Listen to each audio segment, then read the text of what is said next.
একজন মানুষ বয়স, পরিবেশ, পরিস্থিতির কারণে এলমের পাশাপাশি যদি তার থেকে কোনো ভুল বিচ্যুতি হয়, আরেকদিন বলছিলাম, একটা সময় যদি আল্লাহ হায়াত দেয়, বয়স হয়, বয়স যখন 50-60, তখন তার এলমের পরিচয়টা মুছে সে পাক্কা একটা শয়তান হবে, না শয়তানের পরিচয়টা মুছে একজন আলেম হবেন?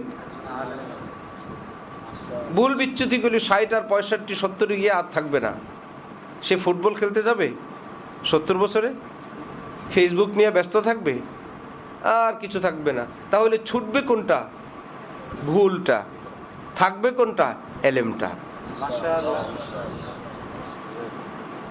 যদি নাও ছুটে, একদিন ছুটতে হবে, শয়তানেরই ছুটতে হবে, এলেম ছুটবে না। এলমি দিন, আলেমি দিন হওয়ার যে ফজিলত, যে মর্যাদা, যে সম্মান দুনিয়ায় এবং আখিরাতে, সেটা তো অর্জন করবই। এর সঙ্গে যদি আল্লাহ এলেমের সঙ্গে আমলের তৌফিক দেন, আলহামদুলিল্লাহ। আরও তৌফিক দিলে আরও আলহামদুলিল্লাহ। চেষ্টা তো করবো পুরাপুরি।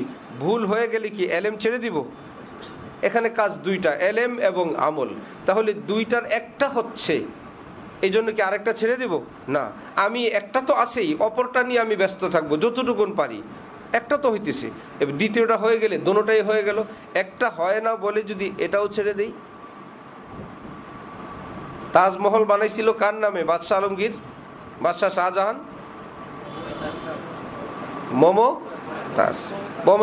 মমতাজের হাতে একটা কবুতর দিছিল।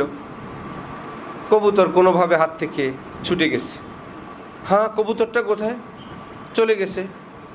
কেমনে গেল? আমি কেমনে দেখাবো কেমনে গেল? কবুতর তো কবুতরের মতো গেল। মানুষ কি দেখাইতে পারে কেমনে গেছে? সে বলল যে আরেকটা কবুতর যদি দেন তাহলে আমি দেখাইতে পারি। আরেকটা কবুতর হাতে দিলে ছেড়ে দিছে, বললো এমনি গেল।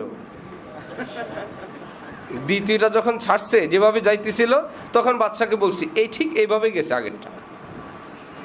যাইতে যাইতে কয়টা গেল? দুইটাইতে গেল। এমন যেন না হয় যে একটা এমনি গেল, আরেকটা দেখাইতে গিয়ে দ্বিতীয়টাও গেল। এইরকম যেন না হয় যে আমার আমলে কমতি, এলেম ছিল, এখন একটা নাই দেখে এখন আরেকটাকে বললাম নাই, যত এলেমে বাদ দিয়ে দিই, তাহলে দোনোটাই। এগুলো শয়তানের কৌশল।